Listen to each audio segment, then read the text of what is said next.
Hi there, I'm Mistel Godlewski, an American girl who called the cornfields of Illinois home until over 10 years ago when I started navigating the chaos of life overseas.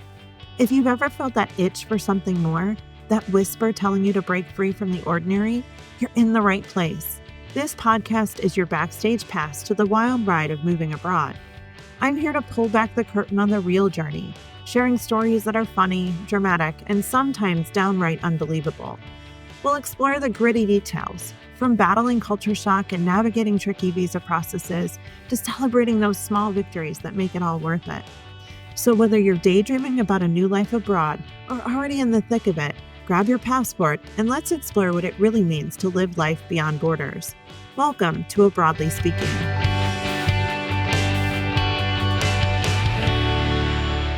Hey there, friend. Welcome back to the Broadly Speaking podcast. My name is Mistel. If you're new here, welcome. If you've been here before, welcome back.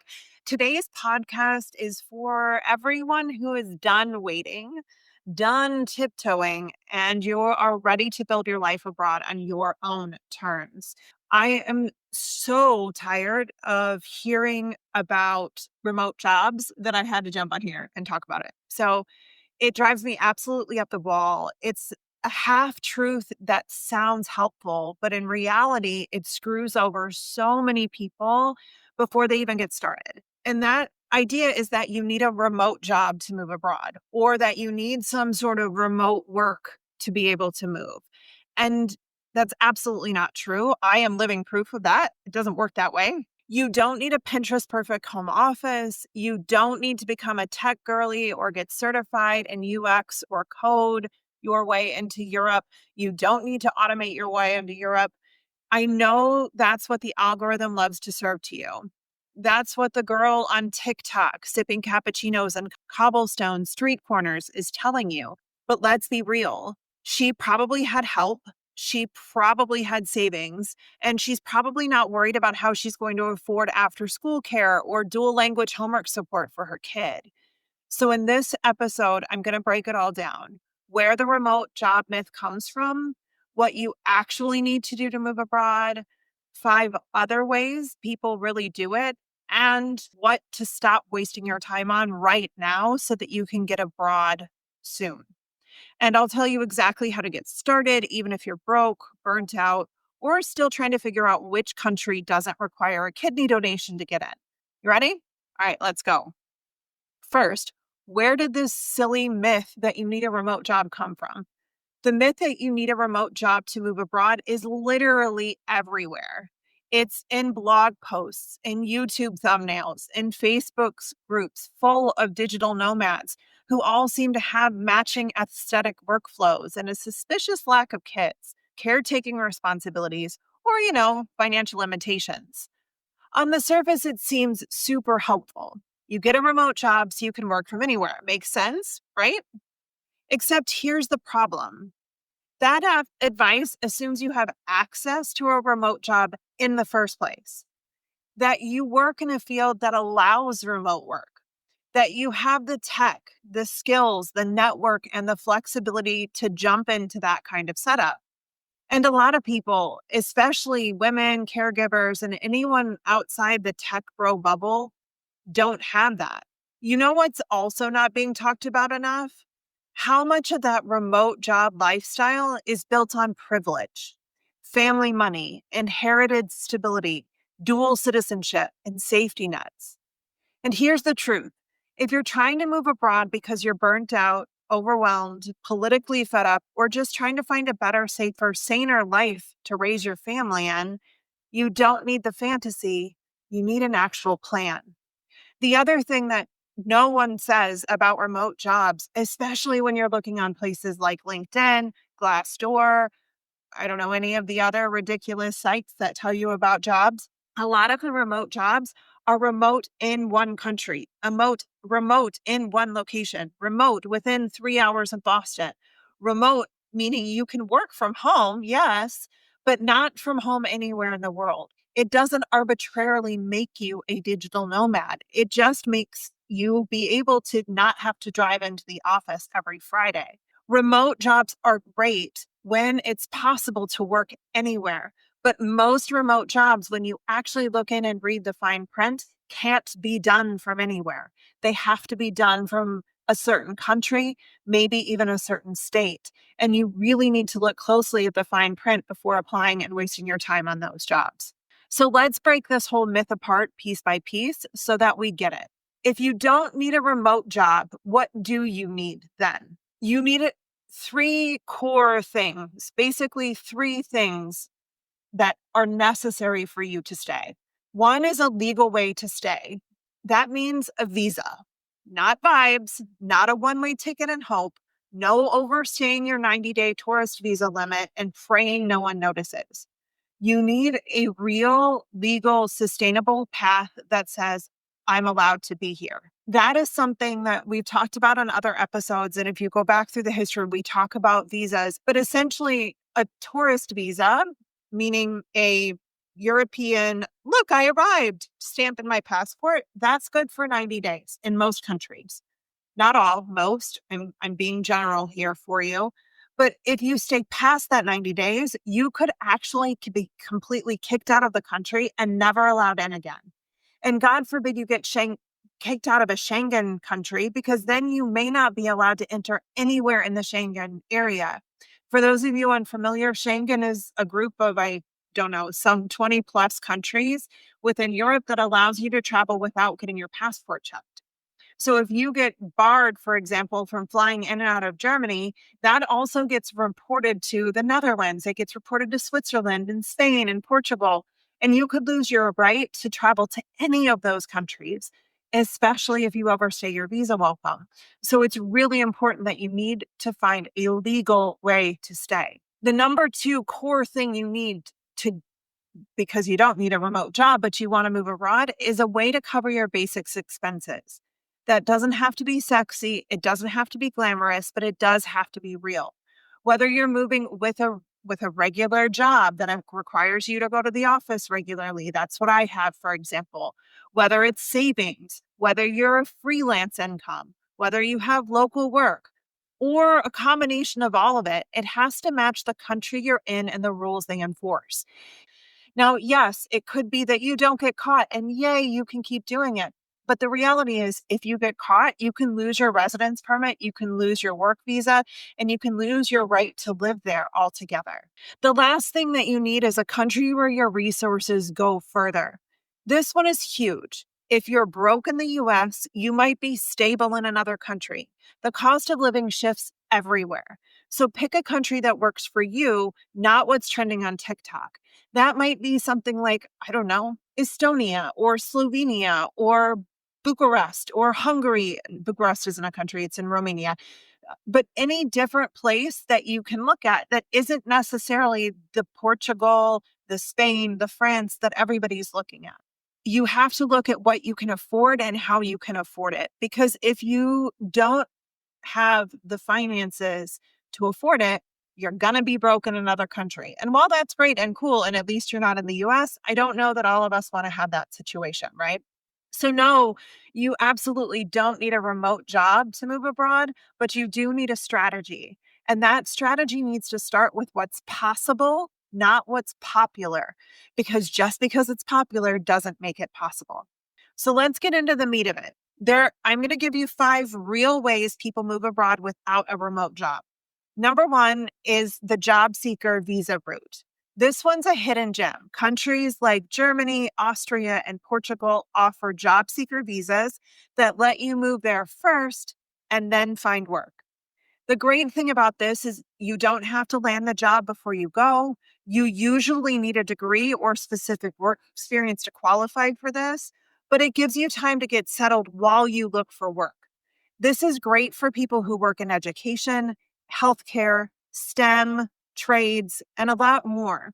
It's especially popular for tech people because there are a lot of startups, especially in countries like Germany and actually Estonia, where there's a large tech population. And so they're looking for people to move there.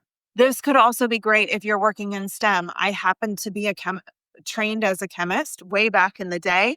And so for me, my education happens to be in chemistry. That's one of those that I could likely find a real job very quickly in another country, not very quickly, but relatively quickly in another country. The same applies for healthcare workers. If you're a nurse and you're burned out in the US or a radio tech or you're whatever in medical field, they are a lot of people looking right now into finding jobs and finding people to work. That's especially true also, like, for example, in Japan with their aging population, they're really, really struggling with healthcare workers. And so if you're a healthcare worker looking to get out, that's absolutely a place to look. The number two way people move abroad without a remote job is the local work option. Of course, this is old school, but it's effective. Some countries will sponsor you for local jobs like English teaching or hospitality or tourism, especially. Healthcare is another one, or childcare. No, it's really not glamorous, but it's legal, it's sustainable, and it gets you in the door. This is one where we talked about this in a previous episode. If you've already caught it, I'm going to repeat it, but I think it's still good to hear it again. This one is especially true for tourism or hospitality or, let's say, seasonal labor. You can get in and start working in a seasonal labor job and then stay on long term, right? So if you do a good job, if you work hard in seasonal labor or in tourism, for example, then you can stay for longer term, and it really makes it easy. Of course, there's another one for the family partner visa option. This is not related just to marriage. Some countries offer residency paths if you have kids who qualify or a partner with local status. For example, if your child has dual citizenship or your partner has a passport somewhere else, that might be a place to explore options. I'm not saying that you need a second passport to move abroad. In fact, everyone I know that's moved abroad as an American did not have a second passport at the time that they moved. Okay. So I'm not trying to tell you to go search your great grandfather or your great great grandfather's history to get the passport. What I'm telling you to do is take a look at what options are available for you. It turns out in my life, my grandmother was born in Germany and we did not have her citizenship passed down to us. So we are now looking into the option after World War II. Her passport was essentially revoked when she married my grandfather. Her citizenship was revoked when she married my grandfather, who was an American. And so therefore we can look and see if it's possible, and it's not guaranteed, but we're able to look and see if it's possible to claim German citizenship on that basis. That could also happen in other countries as well. So yes, it's possible. No, it's not necessary, but it's just a second option that you can consider.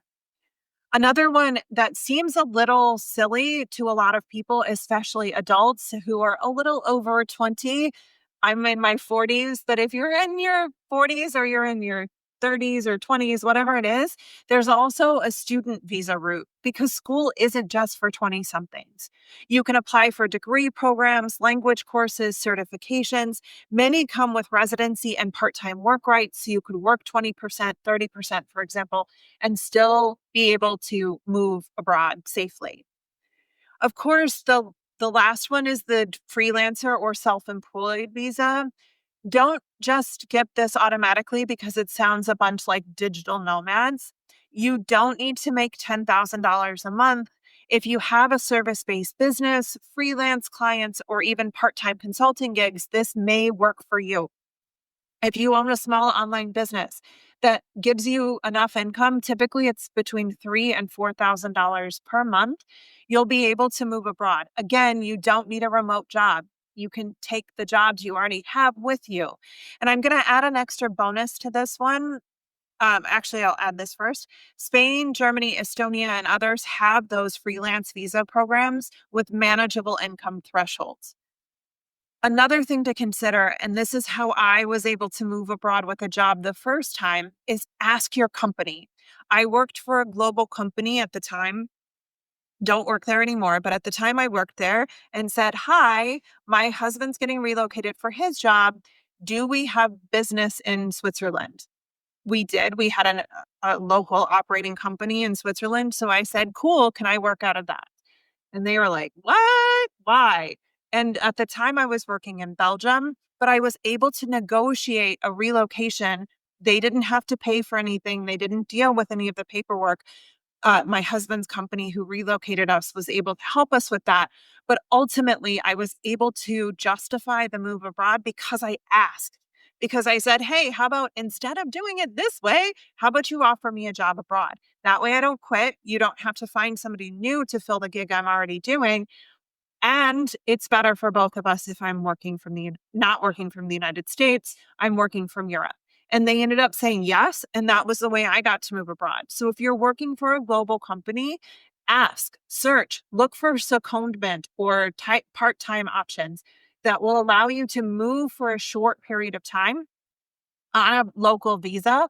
And then eventually, if you're able to do that, then you may be able to turn that into a permanent role, especially if you love it. So definitely don't discount the company you work for now, especially if you're working for a global or an international company that may allow you to find and land a job abroad. And I know a bunch of people here locally and where I live in Switzerland, there's a worldwide beverage company here that's located that has a lot of international hires. There's sporting goods company here that have a lot of international hires. There's pharmaceutical companies. So it's not just, banking and pharma and finance and technology. It's also the simple things of like, a sporting goods company and things like that as well. So just to consider, it doesn't have to be limited to let's say the big four that move people abroad. There's a lot of places that allow for it. People move abroad in all kinds of different ways, and they're doing it quietly, legally, and successfully. I want you, though, to stop doing a few things and so that you can actually land your job abroad and actually get yourself out. Okay. So I need you to listen closely. This one's going to hurt a little bit, but I want you to stop doing these three things. You ready? I want you to stop building your entire escape plan around one country just because it looks cute on Instagram.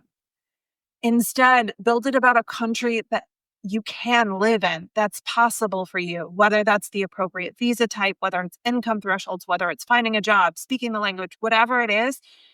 Build the process around a country that is appropriate for you, not just the one that looks pretty on Instagram or Pinterest.